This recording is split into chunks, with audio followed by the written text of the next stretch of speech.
Hello guys welcome back myself Zarif Siddiqui and you are study hacks let's start. तो আজকের লেকচারটা হচ্ছে আমাদের কিছু প্র্যাকটিস লেকচার। লাস্ট লেকচারে আমরা যেটা তোমাদের ক্লাস 10 এর পড়েছিলাম ionic bond and covalent bond, তাই তো সেটারই আজকের হচ্ছে প্র্যাকটিস সিরিজ। কিছু আমরা এক্সাম্পল দিয়ে ওই আয়নিক বন্ড এবং কোভ্যালেন্ট বন্ডটা দেখবো, ঠিক আছে? মানে কিছু আয়নিক কম্পাউন্ড আর কোভ্যালেন্ট কম্পাউন্ড ডিসকাস করবো। তাহলে আগের দিনেরটা হয়েছিল আমাদের লেকচার নাম্বার 1, আজকেরটা হচ্ছে লেকচার নাম্বার 2। তাহলে লাস্ট লেকচারে আমরা কী পড়েছিলাম, পুরো থিওরিটাই পড়েছিলাম এবং দু একটা এক্সাম্পল করেছিলাম। তো যেটা বলেছিলাম আয়নিক বন্ড হয় ইলেকট্রন ট্রান্সফারিংয়ের মাধ্যম দিয়ে, আর কোভ্যালেন্ট বন্ড তৈরি হয় ইলেকট্রন শেয়ারিংয়ের মাধ্যম দিয়ে, তাই তো? এবং মেন যেটা ফান্ডাটা হচ্ছে যে প্রত্যেক কম্পাউন্ডই চাই কি স্টেবিলিটি, এটা হচ্ছে মেন ফান্ডা। এবার স্টেবিলিটি গেন করার জন্য সেটা কেউ ইলেকট্রন ট্রান্সফার করে আর কেউ ইলেকট্রন শেয়ার করে। মেন এই স্টেবিলিটি দুটো রকমভাবে করা যায়, একটা বাইরের কক্ষে দুটো ইলেকট্রন অথবা 8টা ইলেকট্রন, একটাকে বলা হয় ডুপ্লেট আর একটাকে বলা হয় অক্টেট। এবারে আয়নিক কম্পাউন্ডগুলো ইলেকট্রন ট্রান্সফার করে, তাই জন্য সেখানে আয়নের ফর্ম হয় ক্যাটায়ন আর অ্যানায়ন। তাই জন্য যখনই আয়ন তৈরি হচ্ছে তখন সেখানে তারা কী করতে পারে, ইলেকট্রিসিটি কন্ডাক্ট করতে পারে। আর কোভ্যালেন্ট কম্পাউন্ডের মধ্যে সেরকম কোনো ধরনের আয়ন ফর্ম হয় না, তাই জন্য সেখানে ইলেকট্রিক মানে কারেন্ট পরিবহনের কোনো বিষয় বা তড়িৎ পরিবহনের কোনো বিষয় আসে না। এটা ছিল হচ্ছে আমাদের আগের দিনের লেকচার। এবার আজকে হচ্ছে আমরা কিছু এক্সাম্পল নিয়ে দেখব। দেখো ফার্স্ট হচ্ছে আমরা কিছু কোভ্যালেন্ট কম্পাউন্ড ফার্স্টে করি, তারপরে আয়নিকটা করব। কোভ্যালেন্টে আমরা আগের দিন 3টে টাইপের কোভ্যালেন্ট বন্ডই দেখেছি, এক বন্ধন, দ্বিবন্ধন, ত্রিবন্ধন। যেমন আমরা যেটা বলেছিলাম ফার্স্ট মিথেন, তারপরে CCl4 কার্বন টেট্রাক্লোরাইড, এগুলোতে যা ছিল সবগুলোই হচ্ছে সমযোজী এক বন্ধন। O2 যখন নিয়েছিলাম অক্সিজেন গ্যাস, সেখানে সমযোজী দ্বিবন্ধন, আর N2 যখন নিয়েছিলাম সেখানে ছিল সমযোজী ত্রিবন্ধন। এবার আজকে ফার্স্ট আমরা যেটা করবো সেটা হচ্ছে H2O ওয়াটার মলিকিউল। আচ্ছা ফার্স্টে আমরা কোনগুলো করবো সেটা একটু লিস্ট করি, সেখান থেকে একটা একটা করে করবো, ঠিক আছে? লিস্টটা আগে একটু করো। H2O, NH3, Cl2, C2H4, আর এটা হচ্ছে C2H2, H2O, NH3, Cl2, হ্যাঁ ঠিক আছে এই কটাই। এটা তোমরা বুঝতে পারছো এগুলো অর্গ্যানিক কম্পাউন্ড, তাই তো? এটা কি হাইড্রোকার্বন, এটা অ্যালকিন সিরিজ CnH2n, আর এটা CnH2n-2 অ্যালকাইন সিরিজ, তাই তো? যাই হোক, এগুলো তোমরা অলরেডি অর্গ্যানিক কেমিস্ট্রিতে পড়ে এসছো, আমাদের অর্গ্যানিক কেমিস্ট্রিরও ভিডিও আপলোড করা আছে। তো ফার্স্টেরটা দেখি আমরা H2O নিই, দুটো হাইড্রোজেন একটা অক্সিজেন। আগে আমরা দেখি তো অক্সিজেনের ইলেকট্রনিক বিন্যাস যেটা আছে 2,6, এটা 8, ঠিক আছে? হাইড্রোজেন তো এক, অনলি 1, আর একটা হাইড্রোজেন আছে, তার মানে আর একটা 1। বাট বিষয় হচ্ছে এটা কি করতে চাইবে, বাইরে দুটো চাইবে তবে 8টা হবে। এরা কি চাইবে, এতে যদি একটা ছেড়ে দেয় তাহলে তো হচ্ছে না, তাহলে দুটো করতে গেলে একটা গ্রহণ করতে হবে। কেস হচ্ছে এরা দুজন আছে, দুটো হাইড্রোজেন আছে আর একটা অক্সিজেন আছে। এটা কীরকমভাবে লেখো তো, মাঝখানে অক্সিজেনকে লেখো, আমরা বলেছিলাম সেন্ট্রাল অ্যাটম, যেটা একটা থাকবে সেটা সেন্ট্রাল অ্যাটম, আর দুদিকে দুটো হাইড্রোজেনকে লেখো। এবারে দেখো বাইরের কক্ষে ইলেকট্রনটা লিখতে হয়, অক্সিজেন কত 6, 1 2 3 4 5 6, হাইড্রোজেন 1, হাইড্রোজেন 1। এবারে অক্সিজেনের নিজের 6টা, এবার দুটো হাইড্রোজেনের দুটোকে যদি একটা একটা করে দুটোকে শেয়ার করে তাহলে কটা হবে, 8টা হবে। তাহলে শেয়ারিংয়ের মাধ্যমে অক্সিজেন 8টা কমপ্লিট করলো, অক্টেট ফিল আপ করলো। আর হাইড্রোজেনগুলো যদি অক্সিজেনের থেকে একটা একটা করে শেয়ার করে তাহলে এদের নিজেদের ডুপ্লেটটা ফিল আপ হলো দুটো করে, তাহলে এর 8 ফিল আপ হলো, এদের 2 ফিল আপ হলো, তাহলে এরা স্টেবিলিটি গেন করলো। তাহলে এটা হচ্ছে H2O অণুর স্ট্রাকচার। এবার এটাকে আমরা যদি বন্ড ফর্মে লিখি, মাঝখানে অক্সিজেন, এদিকে একটা বন্ড, এদিকে একটা বন্ড, ওপরে দুটো, নিচে দুটো ইলেকট্রন আছে। আচ্ছা এটা হলো আমাদের H2ওর স্ট্রাকচার। এরপরে আসা যাক NH3। দেখো NH3 হচ্ছে নাইট্রোজেন 7, 2, 5, আর হাইড্রোজেন তো 1। মাঝখানে নাইট্রোজেনকে রাখো, 3 দিকে 3টে হাইড্রোজেনকে রাখো। এখানেও সেন্ট্রাল অ্যাটম হচ্ছে নাইট্রোজেন। 5 আমাদেরকে করতে হবে, তাহলে 1 2 3 4 5। এই যে লেখাটা ইলেকট্রনগুলোকে দেখানো, এটা একটু মানে প্রথম পড়তে একটু হয়তো অসুবিধা হবে, কিন্তু যখন প্র্যাকটিস করে নেবে এগুলো সব ইজি লাগবে, ঠিক আছে? হাইড্রোজেনের একটা করে 3টে হাইড্রোজেন, নিজের 5টা, 3টের থেকে 3টে শেয়ার করবে, কত হলো 8। আর এই হাইড্রোজেনগুলো এইগুলোকে শেয়ার করবে, তাই দুটো করে ফিল আপ হয়ে গেল। তার মানে এইটা একটা বন্ড তৈরি হলো, এইটা একটা বন্ড তৈরি হলো, এটা একটা বন্ড তৈরি হলো। ক্লিয়ার? কারণ দুটো ইলেকট্রন মিলে একটা বন্ড, কোভ্যালেন্ট বন্ড।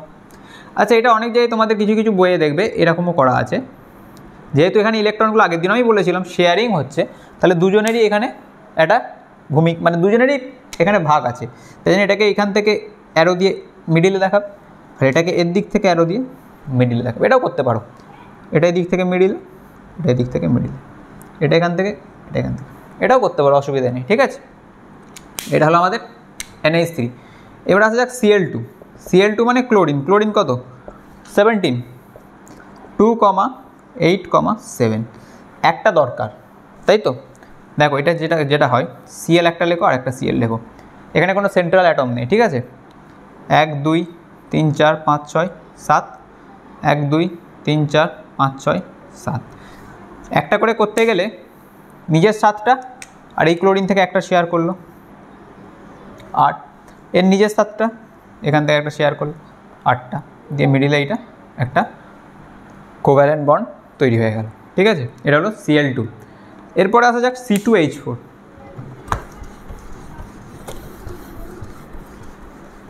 C2H4টা আমরা যদি দেখি, দেখো দুটো কার্বন, 4টে হাইড্রোজেন। দুটো কার্বনকে আগে লেখো, কার্বন কত বাইরে? 4, 2,4, 6 হয়, হলো। এবারে কটা হাইড্রোজেনকে লিখতে হবে আমাদের? 4টে হাইড্রোজেন লিখতে হবে। এবারে বিষয় হচ্ছে এই 4টে হাইড্রোজেনকে আমরা কিভাবে লিখব? আমাদেরকে মেন টার্গেট রাখতে হবে প্রত্যেকটা যেন 8 ফিল আপ হয়। এখানে একটা হাইড্রোজেন, এখানে একটা হাইড্রোজেন দাও, আর এখানে একটা হাইড্রোজেন, এখানে একটা হাইড্রোজেন, হাইড্রোজেনের একটা করে। ঠিক আছে, দেখো এটা কটা? 4টে, 5টা, 6টা, নিজের 4টে, 5টা, 6টা নিল, এখান থেকে একটা নিলে 7টা হচ্ছে। তাহলে বলো এখান থেকে একটা নিতে হবে না দুটো নিতে হবে? This is important. একটা লাগবে না দুটো লাগবে? দুটো। তার মানে এর নিজের 4টে, এদিক থেকে দুটো, 6টা, 7টা, 8টা। আবার এর ক্ষেত্রে যদি করি ঠিক উল্টোটা, নিজের 4টে, এখান থেকে দুটো লাগবে, 6টা, 7টা, 8টা। আর হাইড্রোজেনগুলো তো হয়ে গেল দুটো দুটো করে। তার মানে যে বিষয়টা, তোমরা তো এটাকে, এই যে ইলেকট্রনটাকে আমরা লিখছি, এই ইলেকট্রনটা থাক, এই ওপরে যে ইলেকট্রনগুলোকে লিখেছি, এই ইলেকট্রনগুলোকে যদি আমরা এই গায়ে লিখে দিই, তাহলে কিন্তু নিতে আমাদের মানে ড্রয়িংটা করতে সুবিধা হবে। তাহলে দেখো এটা হবে ডায়াগ্রামটা এরকম। যদি এই কার্বনটাকে করি, দেখো তো 8খানা ইলেকট্রন কভার হয়েছে নাকি? 2 4 6 7 8 হয়েছে। আর এই কার্বনটা যদি করি, 2 4 5 6 7 8 হয়েছে 8। হাইড্রোজেনগুলো দুটো করে থাকবে,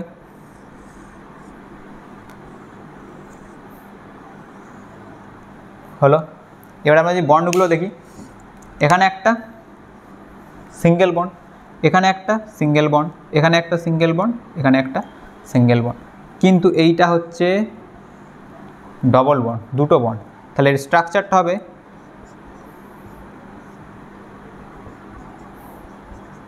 যদি আমরা বন্ড দিয়ে দেখাই, এই 4টে সিঙ্গেল বন্ড আর এই দুটো, এটা ডবল বন্ড। ঠিক আছে, আরেকটা বিষয় যেটা মাথায় রাখতে হবে, যখন অর্গানিক কেমিস্ট্রি পড়িয়েছিলাম, যে কার্বন সবসময় 4 ফিল আপ হতে হবে। দেখো 1 2 3 4। ঠিক আছে, তোমরা মানে যেরকমভাবে খুশি এটা চেক করতে পারো, আবার মানে ব্যাক ক্যালকুলেশন যেটাকে বলে। এগুলো করতে করতে প্র্যাকটিস যত করবে, এগুলো তত ফাস্ট করতে পারবে। ঠিক আছে, সিমিলারলি C2H2 যদি করি, সেটা ট্রিপল বন্ড আসবে। ঠিক আছে, এটা আর করছি না। তাহলে এইগুলো হলো আজকে আমাদের কোভ্যালেন্ট নিয়ে কয়েকটা এক্সাম্পল। ঠিক আছে, C2H2টা করেই দিই। দেখো C দুটো কার্বন, H দুটো হাইড্রোজেন, কার্বন 4টে হবে আর হাইড্রোজেন একটা করে হবে। তাহলে এর 3টে 4টে অলরেডি আছে, এখান থেকে একটা 5টা নিল, আর এই 3টাকে নেবে শেয়ারে। সরি, এই দিক থেকে হবে না, এটা এখান দিয়ে যাবে। 8 কমপ্লিট হলো। আর এই কার্বনটা যদি দেখি, 8 কমপ্লিট হলো। এই হাইড্রোজেনটা 2, এটা একটা বন্ড, এটা একটা বন্ড, কিন্তু এখানে কার্বন আর কার্বনের মাঝখানে ট্রিপল বন্ড। ঠিক আছে, তোমরা এটা পড়েছিলে CnH2n-2 তে ট্রিপল বন্ড হয়। তাহলে C2H2 হলো ট্রিপল বন্ড। এইগুলো ছিল হচ্ছে আজকে আমাদের কয়েকটা কোভ্যালেন্ট কম্পাউন্ডের এক্সাম্পল। এবার আরেকটা দেখাই, দেখো HCl, দিস ইজ ইম্পর্টেন্ট, এটা একটু মার্ক করো, এটা একটা এক্সেপশনাল কেস, এটা একটু ইম্পর্টেন্ট আছে। HCl আছে হাইড্রোজেন 1 মানে একটা, আর ক্লোরিন 17 মানে হচ্ছে 2,8,7। হাইড্রোজেনকে লেখো একটা, ক্লোরিনের একটা, দুটো, তিনটে, চারটে, পাঁচটা, ছটা, সাতটা। বিষয় হচ্ছে দেখো ক্লোরিন এই যে নিজের 7টা, আর হাইড্রোজেনের একটা 8টা, আর হাইড্রোজেনের দুটো, তাহলে এটা একটা কোভ্যালেন্ট বন্ড তৈরি হয়ে গেল। এটা একটা সমযোজী যৌগ, HCl একটা সমযোজী যৌগ, ঠিক আছে। কিন্তু বিষয় যেটা, সমযোজী যৌগ যখন পড়ালাম আমরা প্রথমে বলেছিলাম যে সমযোজী যৌগগুলো আয়নে ভাঙে না, কারণ এখানে কোনো আয়ন তৈরি হয় না। কিন্তু এটা দেখা গেছে যে HCl যখন জলের সংস্পর্শে আসে বা জলীয় দ্রবণে আসে, অ্যাকোয়াস স্টেটে যখন যায়, তখন HCl আয়নে ডিসোসিয়েট করে বা আয়নে ভেঙে যায়। আর এটা আয়নে ভেঙে গিয়ে দুটো আয়ন তৈরি করে, H+ আর Cl-। কখন?